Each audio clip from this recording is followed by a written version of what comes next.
Check 1, 2. Return to people.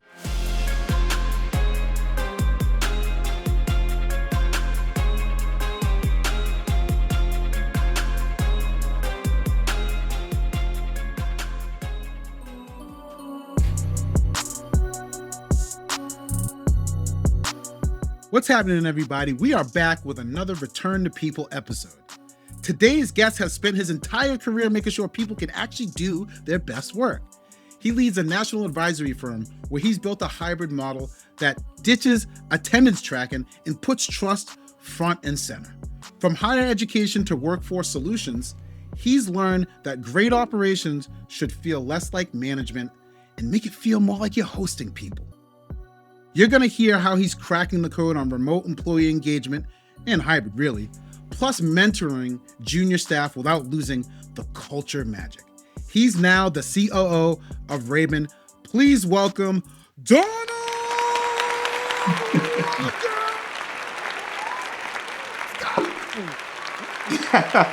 Thank you so much, Kaleem. Studio audience, settle down, studio audience. Sorry, Donald. They are so loud. They're really excited to have you.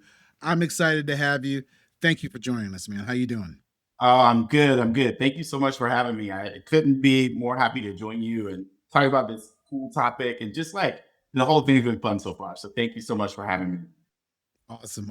Now, for all of y'all that don't know, we had a blast before the show even started. So that's why we're already chilling. We're already laughing. We're already smiling. So we've already had a good time. So Donald, once again, thank you for joining us. Can you tell us a little bit about yourself and how you landed where you are today? Yeah, I got a fun past, I think. At least I think it's a little bit fun. I'm actually a right outside of DC native. DC's full of a lot of transplants, as you would say. And so being able to be from here is pretty cool. My parents grew up in Baltimore. My grandparents grew up in Baltimore. And then pretty early on, we moved down to DC. My dad was in the Navy. He was stationed at Andrews Air Force Base. So I grew up PG County and still live in DC to this day. I left for a little bit and lived in Baltimore for school and work and some other stuff, but then and ended up in Delaware and at Virginia Tech for a little bit, but now back in the DC area. I'm actually like wearing a t-shirt today, and anybody bonus points if you know it, but in just a second for people to guess, but it's Dwayne Wayne. And one of the big things is I love TV. Got my undergraduate degree in electronic media and film from Towson University. I thought I was going to make TV forever, and clearly don't do that. And then after that, I worked in higher education for about 12, 13 years, where my primary responsibilities were in housing and residence life. I did a bunch of different work with leadership development, being able to create a good on-campus experience for people. And then after that, I ended up leaving higher ed. I got an MBA while I was working at Towson a little bit later in my career. Got an MBA, decided to get into operations work because a lot of different reasons, but I really wanted to be thinking about how can I be helping people in a different environment. So since then, I worked in corporate staffing and some HR consulting for a little bit. And then that landed me at DC Green Bank right before here, where I was the inaugural COO, being able to stand up the whole organization from scratch. It was just me and the CEO at first, and then being able to hire a full team and kind of moving from there. And then got recruited away and came over to Raben about 3 years ago, where I've been responsible for all the different happenings that we have here. On the side, I also teach business classes, or I've taught business classes mainly at Towson, and I do a bunch of other things, but TV still drives my day. I love sitting down, watching a good show. Let me think, if you're not watching The Pit right now, you need to turn that on. So it's a good time. Okay, so I have to ask you, see, when we're talking about TV, and you're from Baltimore, how long before somebody asks you if you've seen The Wire before they, after they talk to you? I mean, like how long does it take? It's almost immediate. And people always ask, and I'm that person. I've not seen The Wire. I've watched the first couple. I know. I've watched the first couple episodes and it just hasn't stuck yet. And my friends from Baltimore all the time give me a whole bunch of crap about it. And they're always saying, you need to watch it. So maybe this summer I'll put it back on the list and try it again. We're in a safe space, sir. We're in a safe space. There's no judgment here because guess what? What? I haven't seen The Wire either. I'm sorry. This is where they're going to come for us in the comments right here. Twitter, leave us alone. Leave us alone. It's okay. Oh man, that's hilarious. Great. That's funny. Great. That's funny. Yeah, just every time I started, I just kind of, I was like, let me, I don't know. Yeah. I'll have to start it again. We'll both commit. Maybe by the end of the summer, we'll have. It's in everyone's top 5 TV shows, so I feel extremely guilty I haven't seen it. So I'll get it going. Same here. Same here. That's funny. But yeah, I really love the shirt. I always call him Dwayne Wade because like now I'm older and all I can think about is Dwayne Wade. We're both wrong now too. I said Dwayne, and it's not. It's Theo from The Cosby Show.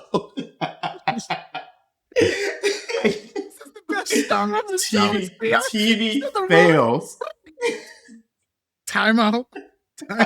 Theo from The Cosby Show. Fails. Oh man. Oh my gosh. That's all right. We'll make it up in other days. Yes. So you start off early in your career, thinking you're going to go and be an MBA, doing business. Mm-hmm. Then you end up getting into HR. I love the stories of how people end up in HR. There are very few people, and shout out to all you industrial psychologists out there who actually study the stuff and with the intent to get into HR. But so many of the stories of how they got to HR are really interesting. So you're kind of doing that, and then you get a chance to really do some operations with the startup company. And now you're the COO at Raben. Yep, I am. Congratulations. It's a really great story. So when people turn to Raben, what are the challenges that they are having? Or in other words, what is it that Raben does? What is it that you all do? How do you help clients? Yeah, the work that we do at Raben is pretty cool work. We are a progressive policy firm where we are, the whole goal of the firm when Robert started it almost 25 years ago was the focus on shifting power. So the whole idea of public policy being shaped around and being led by predominantly white men, being able to shift power to underrepresented groups in so many different ways. And so the idea was if the white men who constantly had power in the United States, we shifted that to majority people of color, women, LGBT folks, people with disabilities, people with different religions, et cetera. What would happen if we created a firm that was really focused on that? And then how could we be able to do just as good work, if not better work, to be able to help our clients to be able to shift policy in general? So when people come to Raben, they're really coming to us for a variety of different things. One of them being lobbying, government affairs, policy shifting. So them as an organization, how can they influence U.S. policy to be able to help as many people as they possibly can? So we were able to do that. We have a communications shop. So when you're thinking about strategic communications altogether, what does your organization need? Sometimes we're filling in all the time for a full communications shop. Sometimes we're just helping you through a crisis with some communications pieces. The gamut is far and wide, especially when we're thinking about messaging. And so sometimes we'll combine some of the government affairs pieces with communications and some other pieces where we run campaigns, not political campaigns, but campaigns for organizations that really need to be able to let the people know about something. So right now we're working with a client on Alzheimer's education, especially around people of color, for Black and Brown people. We've run campaigns on, the death penalty and rights for people and citizens. And so we've got a variety of things. And the last one I'll share is our culture strategy and organizational design. So thinking about change management, what are you doing internally to be able to make sure that you got policies, procedures, everything else that, we all talk about being progressive and making sure that we're taking care of our employees. You can come to Raben for any of those things, and we could help you out in being able to, number one, shift power, but then also thinking about what are you doing internally to make sure that your values are aligning with all the things that you say that you want to do. Man, it's a lot to take in. For me, hey, I'm a Gen Xer, right? When you say campaigns, I don't know why, but I always go straight to got milk. Yeah. I always go straight to the Got Milk campaign, and come to find out that it was actually put together by, wasn't it like the Farmers Association or something like that? Yeah. Yep. Like, Exactly. so you don't even realize that those things are businesses and takes a lot of effort to even put all of that together. You briefly mentioned the founder's name, Robert. Could you give us his full name and like what his background is? Because like the fact that Robert was like, yo, hang on, let's pause for a second. All these policies and all these campaigns are really driven by the majority, and there's not a lot of diversity in some of these messages. So I want to change that. Can you talk a little bit about the founder, Robert? Yeah, absolutely. Robert, one of my favorite people, Robert Raben, is he at some Yeah. point, and I won't tell when, he was an assistant attorney general for the United States government. And so I think he was working with Janet Reno specifically. When he was in office, that's what exactly he was focused on, and running the Justice Department and thinking about how can people have access to things, and how do we make sure that people who are in underserved communities have access to the same exact things that everybody else has, right? And so what policies need to be put in place, and how do those things need to shift to be able to make sure that people are being taken care of? And so it's something that he's, spent his whole career doing, even at the highest levels of government. And it's something that we all get to benefit from. And I mean, there's so many different things that the firm has done to be able to help to support. I mean, it goes from, public student loan forgiveness to my brother's keeper program in the Obama administration, to so many different things that we have been able to touch and influence. And it's really Robert's brainchild, being able to pull all of these things together and being able to make unlikely relationships come together, and introductions and everything else. And that's really what the firm is based on. So it's a very cool place to work with someone who's got that vision. And Yeah. my job to be able to help the staff bring that to life every day. I admit I'd be a little intimidated going into work every day, just kind of hearing where Robert's mind is at. It's fascinating. When you talk about a systemic change, man, Mhm.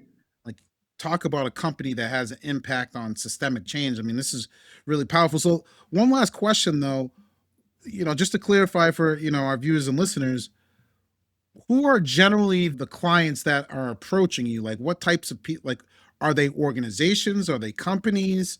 Who's actually approaching you all and asking for your help? Yeah, it's a wide variety. Majority of it are companies, whether they're for profit or nonprofit companies. We have a pretty blended like book of business, where nonprofits are coming to us because they might need different access to That makes different sense. politicians or to different people in different rooms, et cetera, across the whole gamut, where they're trying to get their messaging across. Sometimes they're looking for some fundraising advice and strategy. Sometimes they're looking to be able to say, like, this specific policy is against what we stand for, and how can we help to influence it?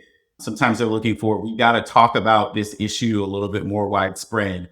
So the clients that we work with, it's really all over the place. I mean, we have big corporate clients, we've got small mom and pop shops, we've got individuals. We do a lot of work with authors who are, writing books and being able to go out on a book tour and kind of thinking about who's the audience that they need to be able to get to and impact. So we work with foundations. We do a ton of work with foundations, and being able to think about how the money that they're raising and putting out into the world and where they're putting it can make the impact that they really want to make.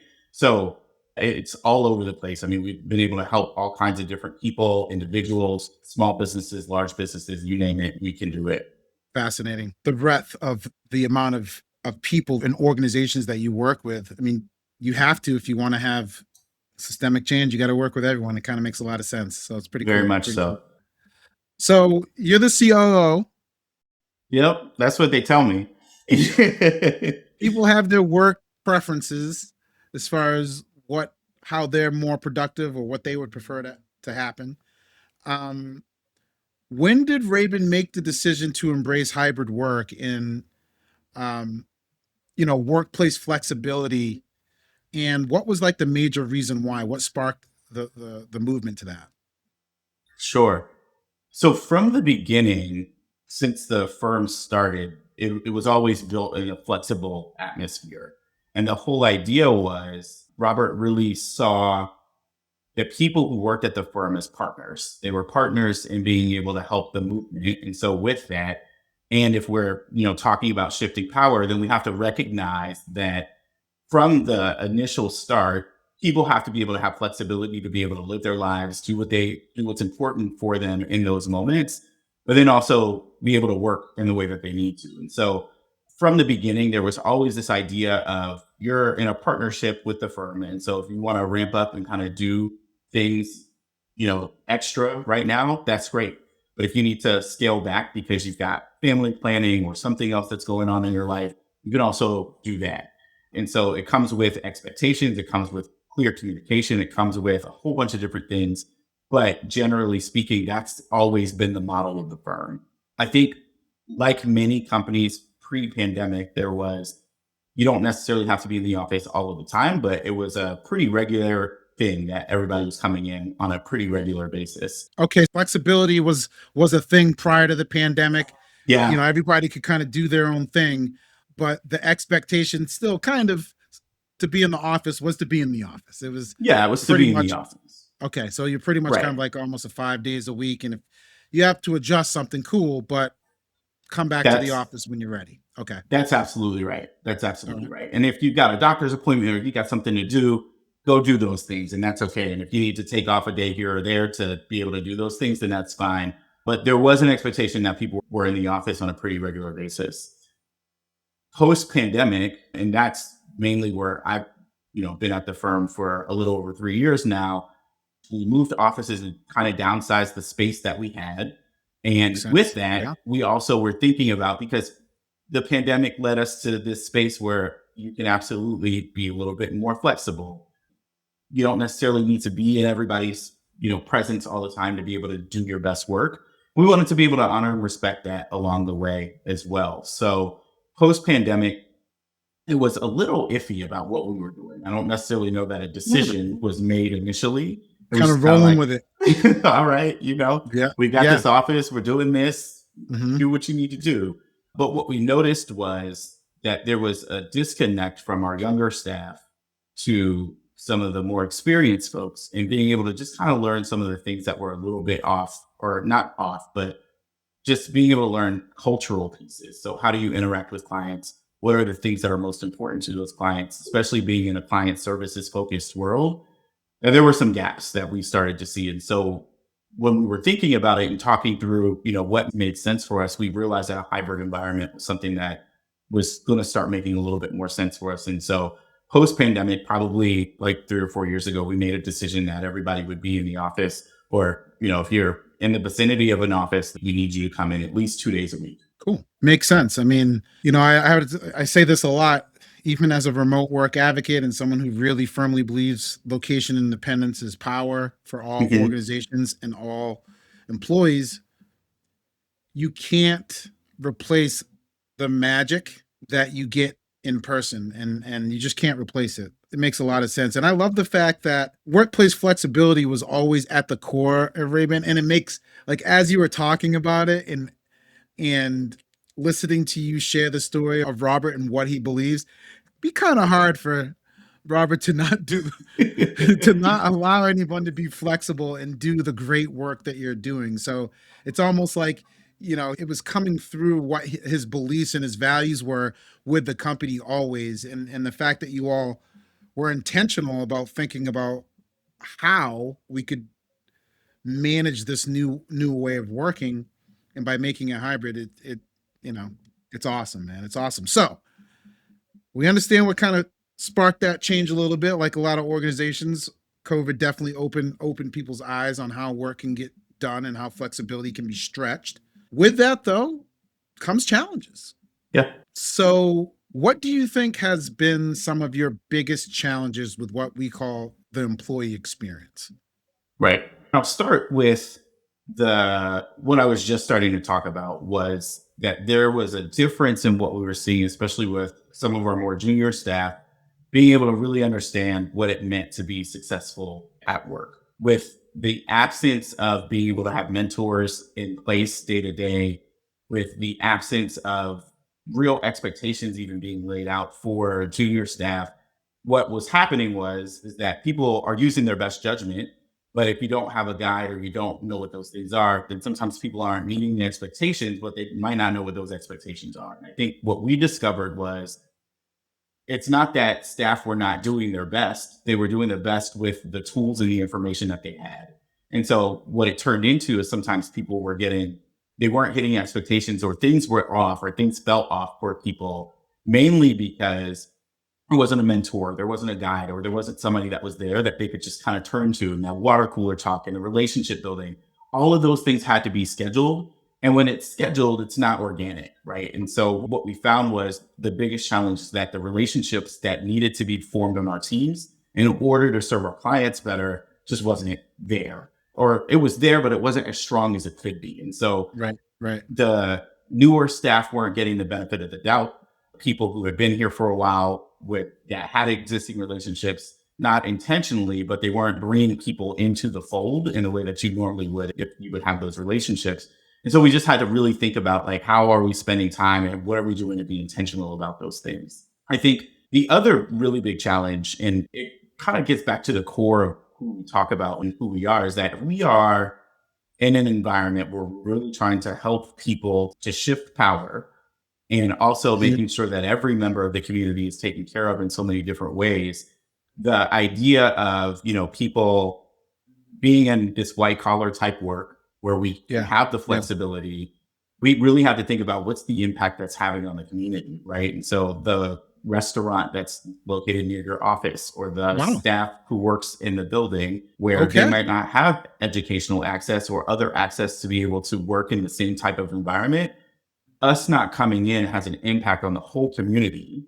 And so what are we doing to really think about, if we're not going to work, then the housekeeping staff, where that's their bread and butter, or, they can't work. Right. Or the restaurants where that's their bread and butter, they can't work. And so we have to really think about the whole gamut of people and what's the impact that we have on those people. And even though, not coming in could be an option for us, that's a really privileged space to sit in. And so what does that mean? And how do we think about that? And if we're really saying all the things that we say that we are, we have to do that differently. And so that's also where the commitment of, like, a hybrid schedule where we can kind of meet in the middle on that comes from. Jeez, Donald, I'm getting emotional. I'm taking a drink because that's what some of us men do, and we don't want to cry in front of people. Donald, there's a lot of things that you said right there. The first one is onboarding or mentorship, really difficult. Being able to model cultural behavior is hard to do when you're not seeing it in person. Right. Yeah. So, and then you have then you have us who've been here, been in the career for a long time. We already have those relationships already. So I don't need to see Hampton over here as much, because hey, Hampton, we've already done this. We're already cool. So I don't need to see Hampton for a month, and we're still close and connected. That's a real big challenge. And yes, if you make it intentional, it is not organic. So sometimes the intentional connection can feel a little forced. So that feeling isn't the same. So I totally get that. The second part that you just talked about, you are the first human being I've ever talked to that's in charge of a company's major functions that literally admitted or told the truth about the impact of being remote in their community. Nobody has, and to me, all of these forced return to offices that we've seen, I think society and employees would have 100% been on board if they heard their leadership say the things that you just said. We have a responsibility for our community. We need to think about the cleaner. We need to think about, the other workers in downtown. And because we have this privilege, we shouldn't just use it for 5 days a week and then have all of these other people suffer. I've never heard anyone say that. There's been 1 million articles written on remote work, and no leader is saying that. So I just want to shout Wow. out to you and your leadership for, I mean, we've all thought about it. We've seen Yeah. people talk like, hey, the sandwich shops and the coffee shops, because of remote work, they're not doing well downtown. Like that, those Right. statements have been said. But we've not heard a company or a CEO come out and say, hey, look, I love remote work. If it was up to me, I would stay at home 5 days a week because we're getting it done. We're doing great. But guess what?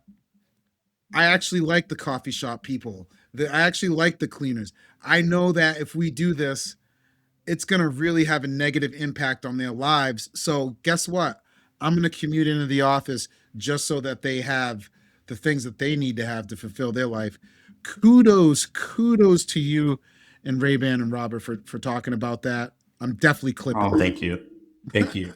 And I mean, thank you for that because it means a lot. And I think for me specifically, it's just like the core of what I think about all the time, right? Is that it's not just about me and what's convenient for me and what I want to Right. do, but like we have to affect the people that are around us. And it's one of whether it's not political, it's not driven by anything else except for, how do we care about the people around us?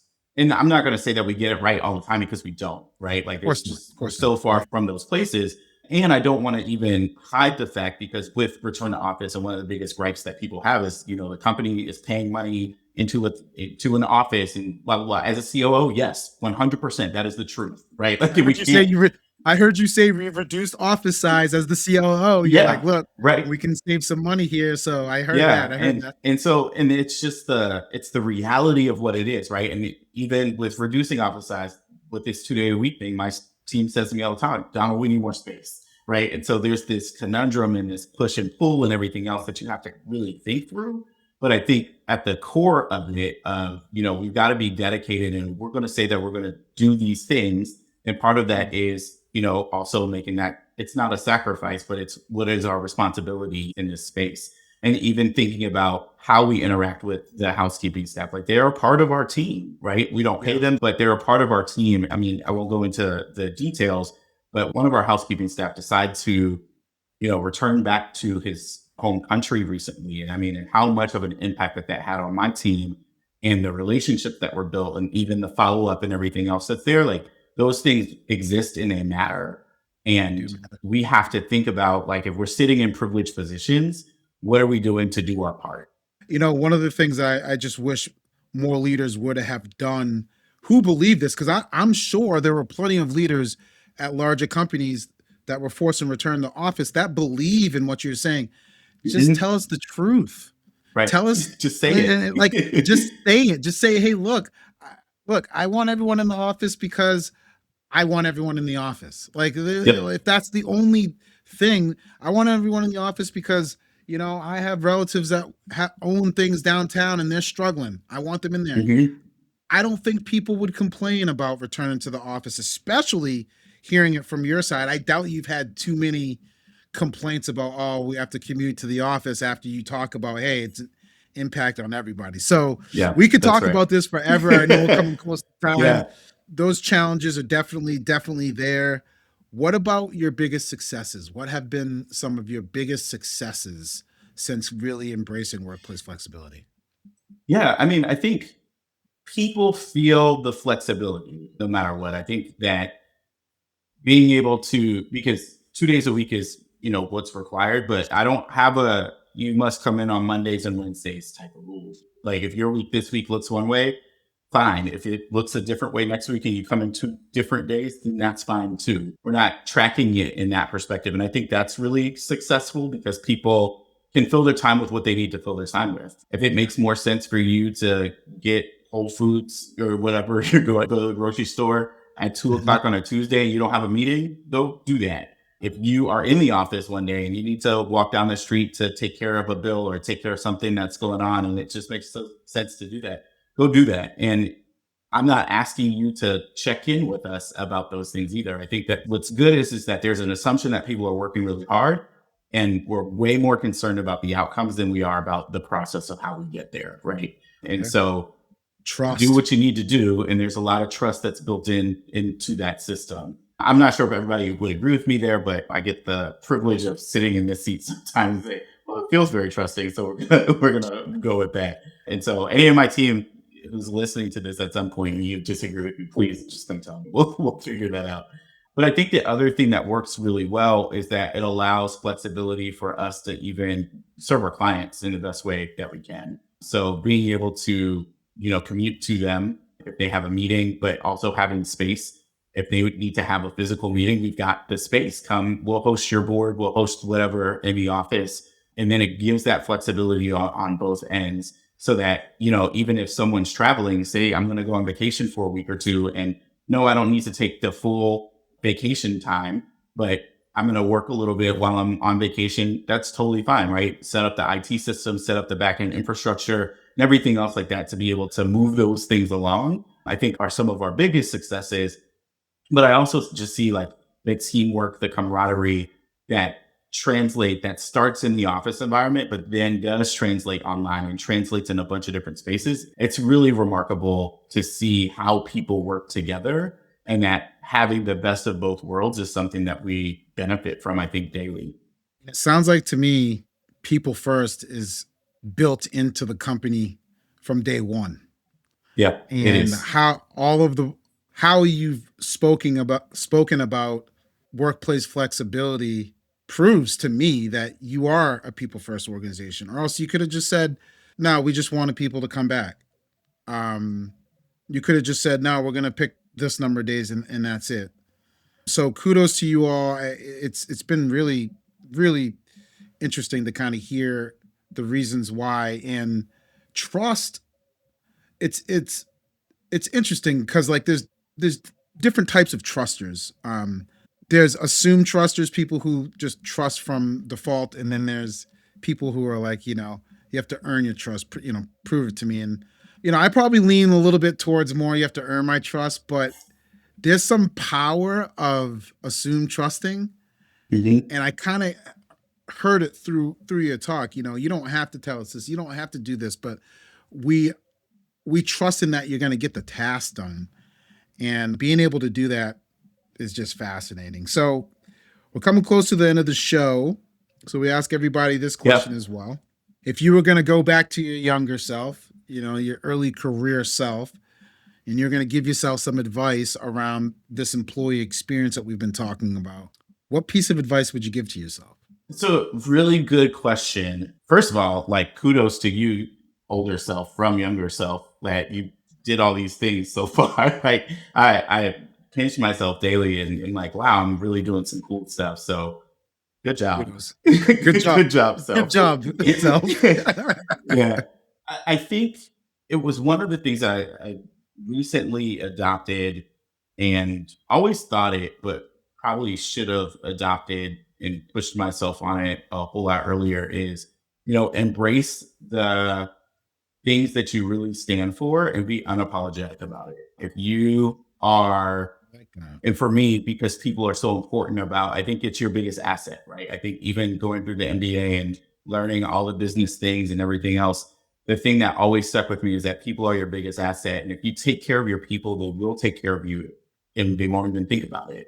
And so if you could be unapologetic about how you support your people and just, own that space and own it unapologetically, then you will succeed way more than you will fail.